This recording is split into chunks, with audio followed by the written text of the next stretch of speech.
Hey y'all, and welcome back to Manage Your Stress as a Team podcast. I'm your host, Jordan Coleman, and today I interviewed Miss Natasha Watkins. And for the past couple of episodes, I have just been telling you who I interview and then getting into the interview. But before the half, in the intro, I tell my spiel of what I want to talk about for today. Today, I want to talk about appreciation and gratitude towards others. Um, Just the other day, my cousin had asked me if I wanted to go out to dinner. He had been noticing that I've been getting into all these colleges. I'm doing so many things, such as podcasts. I'm doing this Go to War project. I'm doing a lot. And he wanted to take me out to dinner. And I felt so happy about it because it's like somebody is acknowledging that I'm doing all these things and I'm doing such good. And he wants to show his appreciation and show that he sees me doing good. And I feel like that's really important nowadays. Like, no matter how big or how small, always show that you are proud of somebody, that you appreciate somebody, because people just don't think you're watching them. They don't think that you're looking at what they're doing. And people go through a lot that nobody knows about, that nobody talks about. And most of the time, people do a lot of things that are unnoticed and they feel like nobody's watching them. But most of the time, people do watch them. And I just feel like it's always nice to say, hey, you're doing a great job. Like, you're doing good. No matter what it is, if somebody got into a school that they wanted to get to, if they got accepted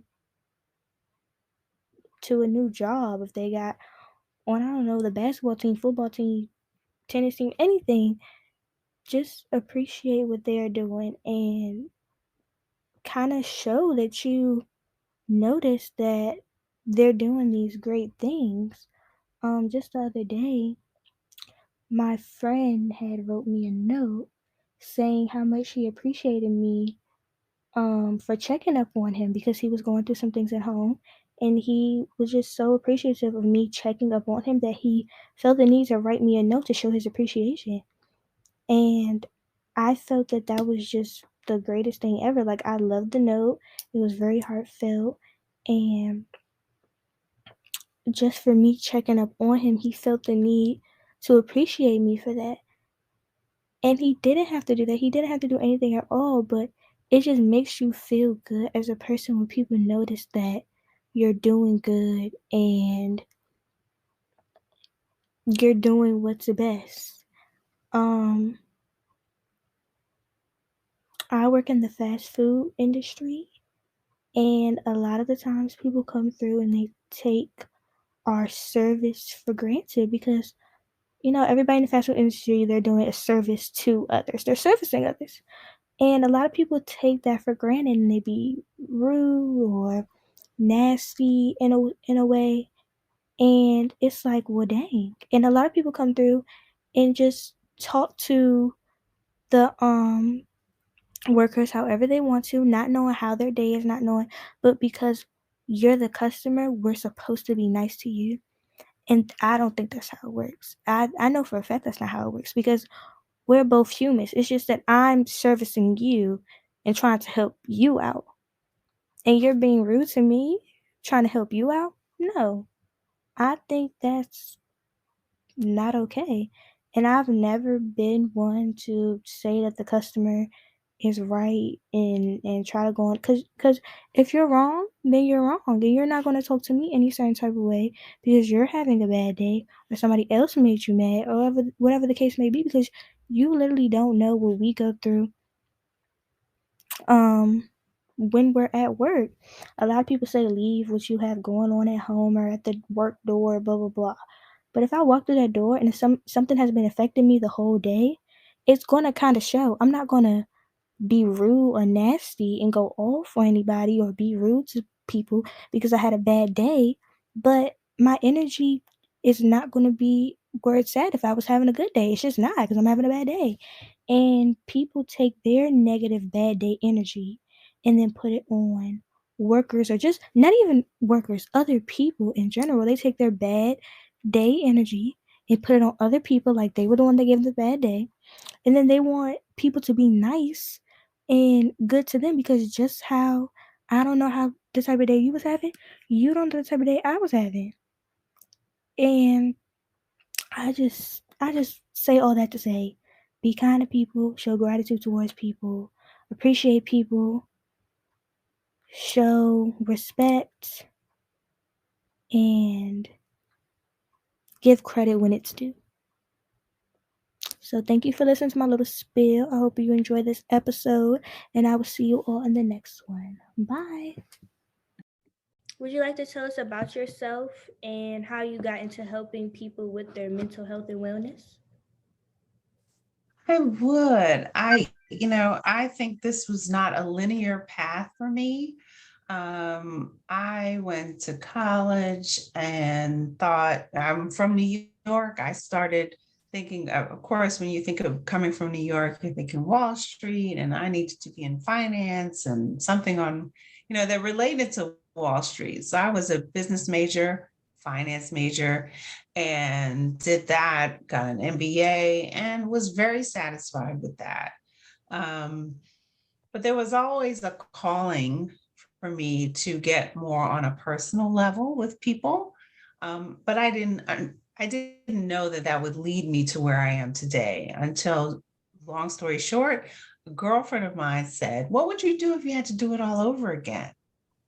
And she asked me that simple question, and I said, I would do psychotherapy. And she did this way into my life trajectory.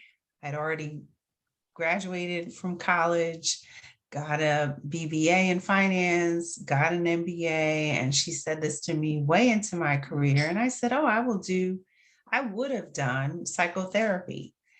And she said, "Well, why don't you do it?" And long story short, at this mid career place in my life, I decided to go back to school after being married and having children and saying, I don't want any regrets. I decided to go back to school and I got a master's in clinical social work.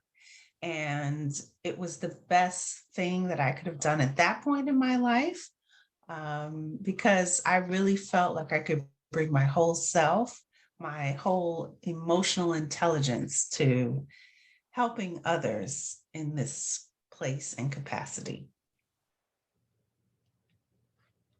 In your experience and opinion, what would you say are the main issues that affect young adults and the negative thoughts they have? Oh, so, as a therapist now, I am dealing with a lot of young adults, not necessarily teenagers. Actually, I just got a client that was 19 and in college. But a lot of my clients are young adults, but quite frankly, they were just teenagers a couple of years ago. And a lot of what they're dealing with is there are two things. One is they worry about the future Mm-hmm. and they start to write the story before it even happens. So I want this, I want that, and blah, blah, blah. And they start worrying about that. And I see you nodding your head, right? So they start writing the story and it hasn't even happened. So what I say to them is, let's have some peace and gratitude in where we are right now. Let's focus on where we are, what got us here, and be very, present with where we are and be thankful and be very committed to the space and understand why we're here. Then there's another set of these young adults who were just teenagers a few years ago that don't feel very confident.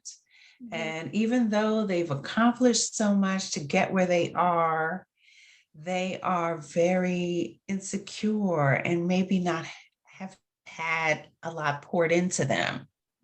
So, where I start with them, and even the ones that are worried about the future, let's talk about your strengths. Let me pour into you so that you understand who you are and what you have going for you, which means like let's get very present in what you've already accomplished, which you're not really taking advantage of, and really basking in, and maybe no one has pointed that out to you, but if you're here, that means that you do have a lot to really be thankful for and be in gratitude about.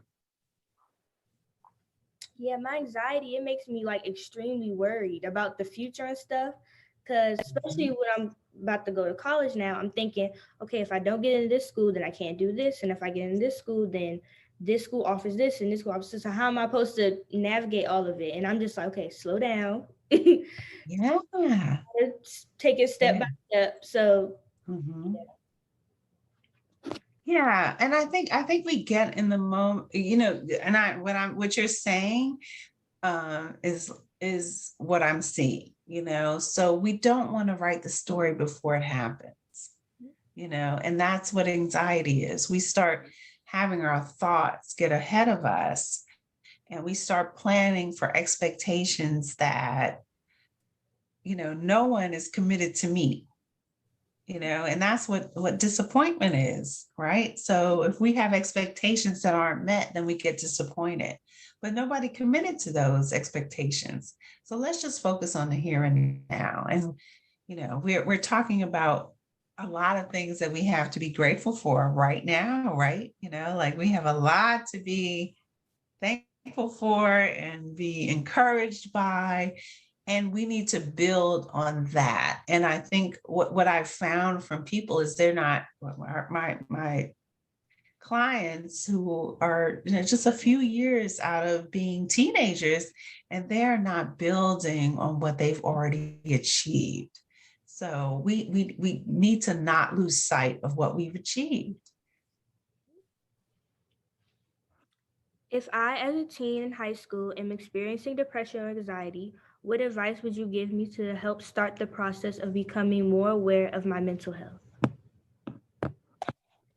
Oh, that's a great question, and it's a complicated question, and there is no one answer. It's not like a blanket to that. I would hope that that teen would find some source that they could trust, that they could reach out to.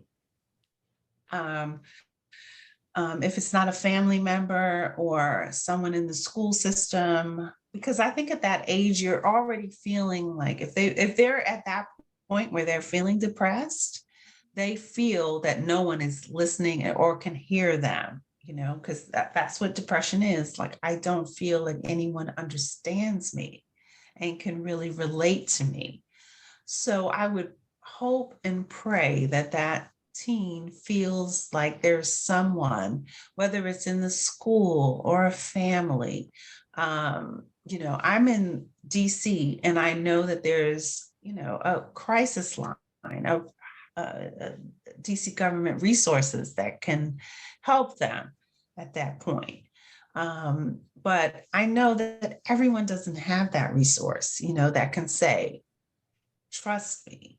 Um, but I would hope, because that child is in school, that they can reach out to someone that can support them, that can hear them and hear what they're saying, that can support that they are in a place that they need to be heard and seen. But every city, I can't reach out to every resource that might be available to them. Only speaking from the District of Columbia, there are so many resources that they can go on dc.gov and reach out to a place that they can be helped. The term self care has become more visible and prevalent in our communities. What methods of self care can you suggest for teens to help them to better manage their lives? Well, self-care is very individual, so, some of us, it's a very unique and very specified thing that you define as self-care. But I think everybody needs to explore what self-care means to them. Um, so, what makes you feel good? Often I ask clients, what makes you happy? And it takes a minute for people to really reflect on when was the last time I was happy? What made me happy?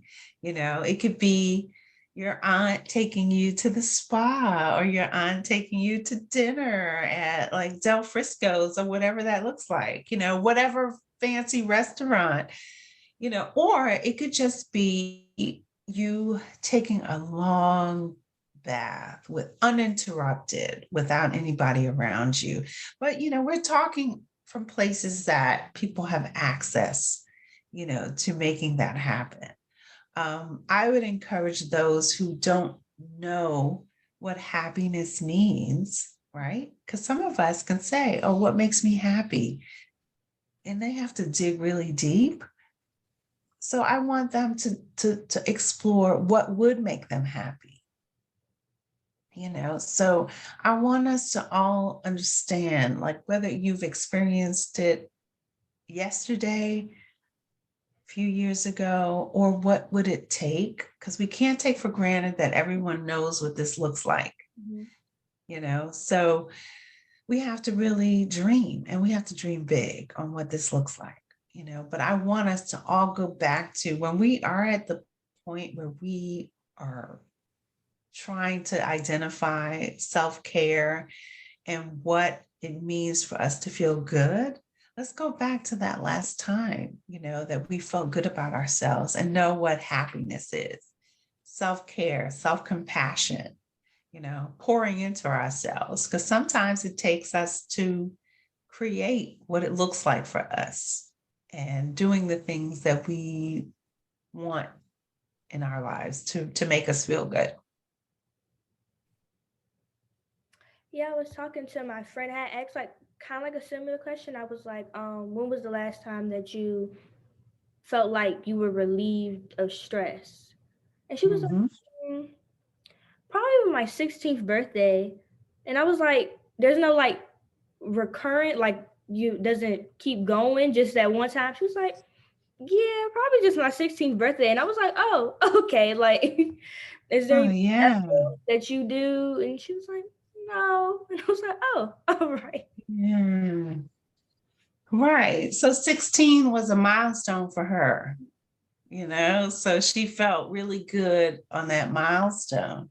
But we do need to consider that everyone doesn't have someone checking in on them. Like, what does it look like? And we want, particularly our teens, to feel, because, this is a really critical point in development. And I say this to our parents, my parents that are my clients, and my clients that are looking for their parents to help them, no matter what age. Our parents need to say, what are our kids lacking? What do they need to kind of get them to the point where they at least feel good about themselves? And I think our teens, what's going to get them to at least continue to feel healthy and feel good and be able to thrive is to at least feel good about themselves and be able to move forward confidently. Can you recommend any apps, podcasts, or other resources to help teens who may be struggling with depression or anxiety? So one thing I will say is that I think our kids, your generation, is very connected to apps and podcasts and all that. And I think it's great, but I also think that some of that causes the anxiety and the anticipation and the pressure that this is telling me that this is what I need to be and this is who I need to be.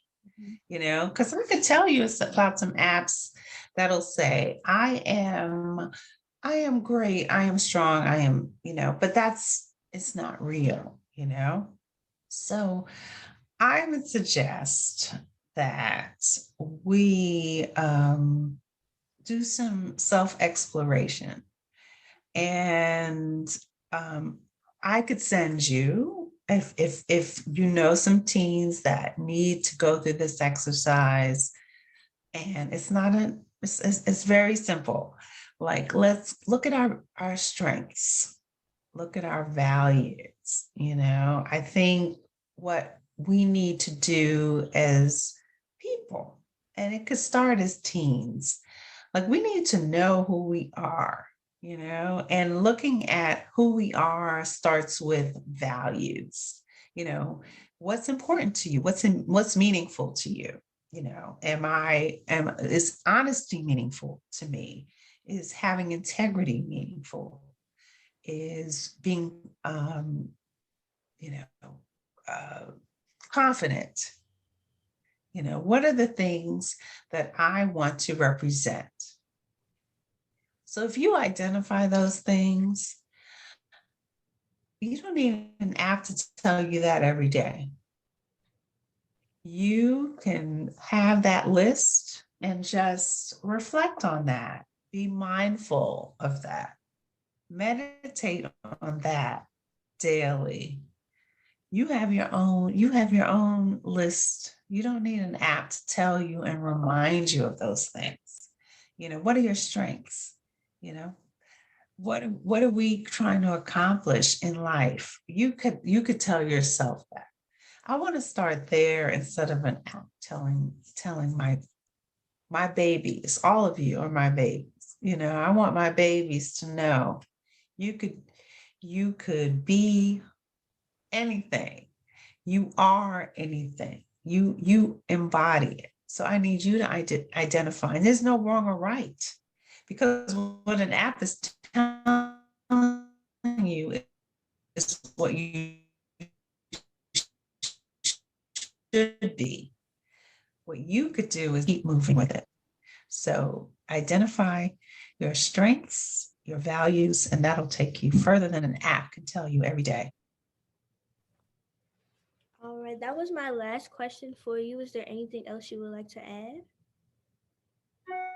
So I would just like to say that, first of all, thank you, Jordan. I would love to continue to encourage our young people to, don't let anything define you. Don't let anything limit you.